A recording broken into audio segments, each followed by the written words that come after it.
All right, good afternoon, everyone. Thanks, everyone, for being here on such short notice. My name is Matt Christensen. I'm the captain in charge of our Criminal Investigations Division for the Fargo Police Department. I'm here today to provide an important update regarding the homicide investigation that began on August 3rd, 2025 in downtown Fargo with the tragic death of 19-year-old Azim Holmes. Since that date, our department has been diligently investigating the murder case and trying to locate suspect 20-year-old Tyreek Jones. This has been a top priority for our agency, and our investigators have worked tirelessly to follow leads, gather evidence, and coordinate with partner agencies to include the United States Marshal Service across the country. Today at 12:09 p.m., Tyreek Jones was taken into custody in Minneapolis, Minnesota by the United States Marshal Service North Star Fugitive Task Force based in Minneapolis, St. Paul. This arrest was made possible through the outstanding investigation by our team at Fargo PD, hours of surveillance by not only our team, but several other agencies in several states, and through collaboration with our local United States Marshal Service High Plains Fugitive Task Force, who assisted our department in locating and apprehending Jones. Mr. Jones is currently in custody in the Hennepin County Jail. We actually have two of our detectives on the way down there now to interview him related to the August 3rd incident. We'll be working with the Cass County State's Attorney's Office to get him extradited back to Cass County to face charges related to the August 3rd homicide. Shortly after the arrest, our detectives did notify the family of Azim Holmes that Jones had been arrested. Our department remains committed to supporting them through this difficult time, and we recognize the profound impact this crime has had on their lives. I want to recognize the dedication of our detectives, officers, and support staff who have worked around the clock on this case. I also want to thank the U.S. Marshal Service for their partnership and professionalism over the last 4 months to help locate and apprehend Jones. This arrest demonstrates the strength of interagency cooperation, our strong professional working relationships with our local, state, and federal partners, and our shared commitment to public safety. To our Fargo community, we know this case has weighed heavily on many of you. We fully understand the frustration many of you may have felt with how long it has taken us to locate Jones. And I can tell you that we have felt that same frustration, but it did not deter our resolve to continue to locate and apprehend Jones. Today's arrest is a significant step toward justice. While the legal process will continue and Jones is presumed innocent until proven guilty, we hope this brings some measure of reassurance that we remain steadfast in our mission to protect and serve.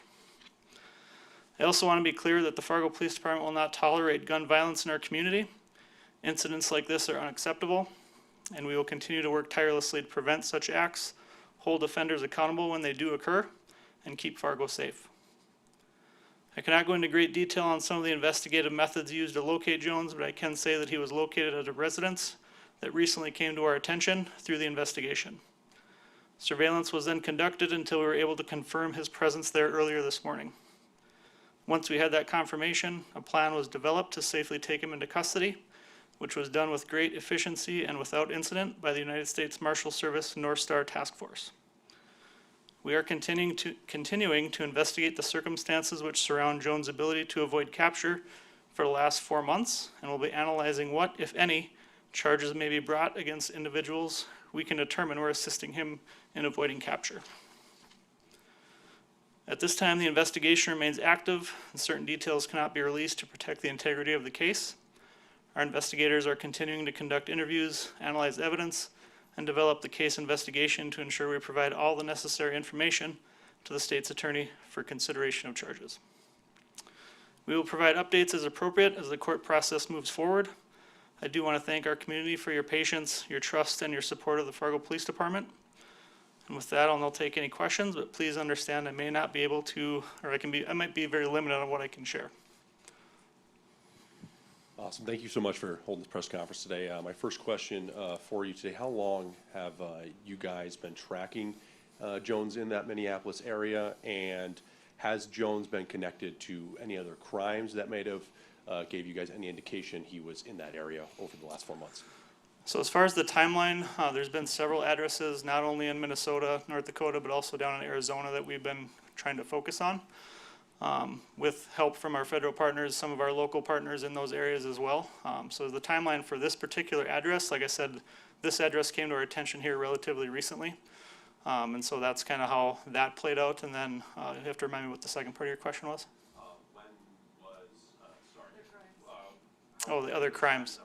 Yeah, to my knowledge, there aren't any other crimes that he was associated with or anything that he had done down there that would have brought us to the attention. The address that we got for him to focus on came through the investigation. Was anybody else arrested at the same time as he was at that residence? Not that I'm aware of, no.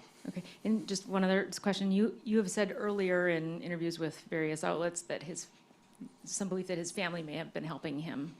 Is there any indication that this residence was affiliated with his family?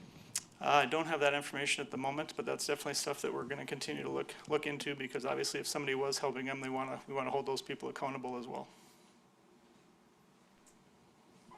Thank you, Richard. What message do you have for the family of Azim Holmes now that, I mean, today is the 4-month mark since that August 3rd shooting happened? Yeah, like I said, just that we're here to support them. Any questions that they have or anything that we can do to help them through this process. Obviously, this has been a very large tragedy for their family as well as our community. And so our message to them is just like to our community is thank you for your patience, thank you for your support of our police department, and thanks for your understanding with how we tried to work through this as diligently as we could to try to bring Mr. Jones to justice. Captain, I know the duration of this investigation is pretty noteworthy, and I know you can't speak for the U.S. Marshals that actually took him into custody, but was there ever any doubt within the department that you would actually be able to get this done, or were you always confident that he would eventually be apprehended? We knew we'd eventually get apprehended. Do you think the federal, or the increased federal presence in the Twin Cities as of late helped in finding Jones and that address? So like I said, we were working with their task force down there that has always been there. I don't know that any of the recent things that have gone on in Minneapolis had anything to do with this investigation.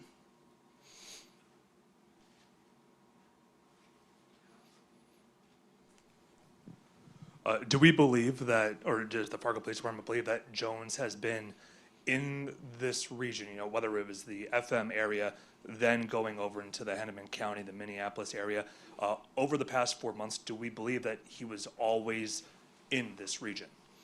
I can't speak to that. I don't have that knowledge. I know that, like I said, there's been several locations that we had through the investigation that we were trying to identify if he was there. Obviously, to this point, we did not have any eyes on him or locate him at any of those addresses until today. So as far as where he's been this whole time, that would only be speculation. I don't have any evidence to support if he's been here the whole time or has been traveling around the country. That I don't know. I do have one follow-up too. Like you said, detectives are going down there right now to interview him. Does the Fargo Police Department plan on releasing any of that interview footage, you know, when all is said and done, and trying to find a specific motive as to why this August 3rd shooting took place? Yeah, and that would all be through, you know, public records requests once we're able to release that stuff.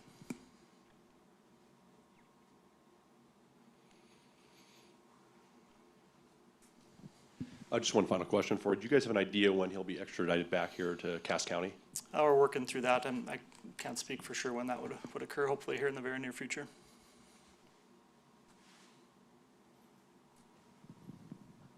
You might have said this, but I missed it. Did he go into custody peacefully, or was there a standoff? Was it, I know you Yeah, no, verified it that was he- without incident. The only thing I can say is I think he tried to give a fake name when they dealt with him, but obviously they knew who he was, so. All right, if no other questions, thank you. And again, I just want to thank our federal partners, all of our local and state partners. Obviously, this has been a long time coming, and we had a lot of help. We couldn't have done it by ourselves, so I just again want to really say thank you to the United States Marshal Service and all the other agencies, as well as all of our personnel here at the Fargo Police Department. Obviously, we've had other things that we've had to deal with as well, so just want to say appreciate all the hard work and the partnership that we have, not only locally but through the region. So thank you.